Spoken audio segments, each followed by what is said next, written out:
could end in one big tragedy. Suddenly, your life could end in one big tragic. When I typed that out, Word informed me a noun works better than an adjective here. I'd go one further and say a blank space would work better there. Oh look, a billboard for The Lion King. I bet you can guess what I'd rather be watching. The original Killjoy was a shoddy, bargain basement mess that at least had a bit of scrappy personality, but its unwanted sequel is somehow less coherent and bereft of anything resembling charm. Starting off with the fact that director and co-writer Tammy Sutton, who also stops by as a racist hillbilly in the film's only attempt at social criticism, wants us to believe these full-grown adults are juvenile delinquents, it just goes downhill from there. Where to begin with this shit show? On a technical level, the ADR and background noise are punishingly distracting, while an incongruously funky, 70s-inspired score comes off as misguided at best and vaguely racist considering the predominantly African-American cast. Limitations like referring to an obvious van as a bus or a ramshackle house as some kind of rest stop lend a bizarro vibe that would be laughable if it weren't aggravating. Those annoyances could be forgiven if the plot, dialogue, and laughable performances rose above the first rehearsal of a community theater troupe. At least the original had a solid base for the summoning of the demonic clown known as Killjoy, or KJ to his homies. A nerdo wanted revenge, plain and simple. Here, there's literally no reason for the killer clown with an attitude to return.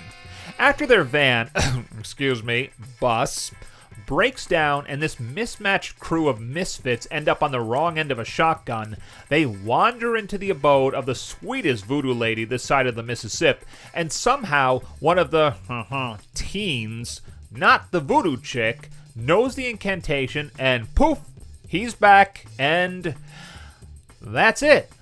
What was her endgame? Did she think Killjoy would heal their friend? It makes zero sense and might be the single worst excuse I've ever seen for getting the horror ball rolling on a malevolent spirit movie. Some snippets of dialogue might have worked. Whoever they are, I bet the last thing they're expecting on their front porch is 4 black dudes from LA. Not all the sheets stay on the beds out here. But the cast just isn't up to it, and the rest of the script does them few favors. Look, motherfucker, I'll show you 3rd grade. Is that supposed to be a threat?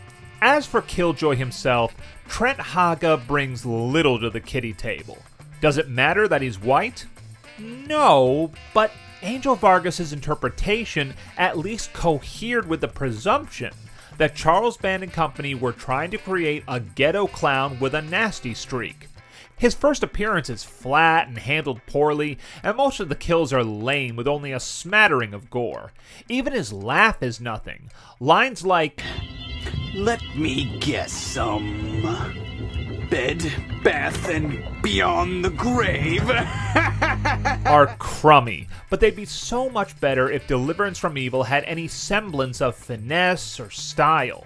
Only one single moment stands out as unique, and it's near the incredibly fruitless ending. The lone survivor attempts to read the magical words that will send Killjoy back to hell, and he literally hangs out and waits for her to read. It's actually kind of funny and even meta. But then a Wicked Witch-inspired finale begs the question, that's fucking it? The credits play out against an empty road, and that shot is indicative of the stagnant lack of creativity throughout this 72-minute slog. Thanks for watching, you jive turkeys. Plenty more scary stuff coming up, so like and subscribe and have a happy Halloween.